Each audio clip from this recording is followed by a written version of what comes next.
Davom etamiz. Toshkent shahridagi Gerasimov nomidagi Butunrossiya davlat kinematografiya instituti filialida operatorning 14 oltin qoidasi mavzusida mahorat darsi bo'lib o'tdi. Jarayonlardan muxbirimiz reportaji. Operatorlik bu nafaqat kasb, balki san'atdir. Operator kamerasi orqali tasvirga jon bag'ishlaydi, har bir kadrga hissiyot qo'shadi va tomoshabinni ekrandagi olamga olib kiradi. Sarvar ham ana shunday ijodkorlardan biri. Birinchi marta operatorligi shu to'y sohasida ko'rib qiziqib qolganman. Keyin video montajni ko'rib, ikkita kadr bir-biriga ulaganimda aytganmanki, bu soha meniki.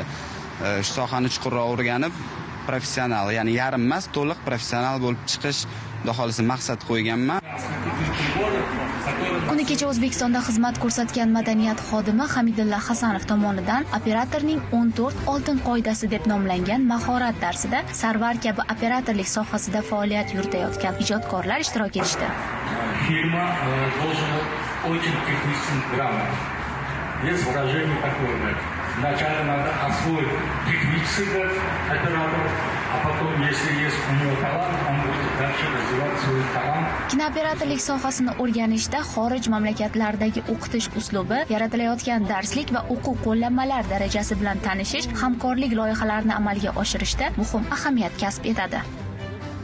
Hozirgi bo'lib turgan mahorat darsimiz ham shu albatta o'zbek kinematografiyasidagi yosh mutaxassislarni jalb qilish, shu kelajakda o'zbek kinematografiyasini o'sha davlatimiz tomonidan talab qilinayotgan shu yuqori darajada tasviriy jihatdan, fikrlashi jihatdan, dramaturgik jihatdan yaxshi bir ko'lamli bir filmlar yaratish uchun yaratilayotgan tashkillashtirilgan mahorat darslarimiz juda ham ko'plab amalga oshiriladi. Ta'kidlab o'tish joizki, Butunjahon Rossiya universiteti filialida bunday mahorat darslari yangilik emas va ular bundan keyin ham davom etadi.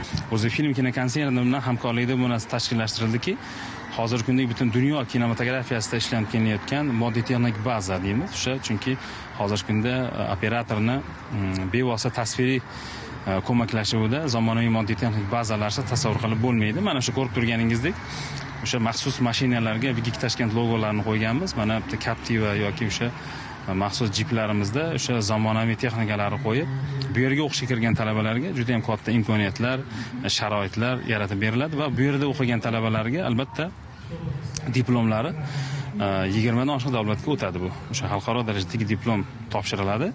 Bunday mahorat darslarimiz bizdan juda ham ko'plab o'tkaziladi. Moskvadan, boshqa davlatlardan mutaxassislar chiqariladi va talabalarimizni biz amaliyotga Moskva shahriga, Mosfilmga, Sankt-Peterburgga jo'natamiz. Diyora G'aniyeva, Asror Jumaboyev, Abdulloh Sultonxo'jayev, Zamon informatsion dasturi uchun.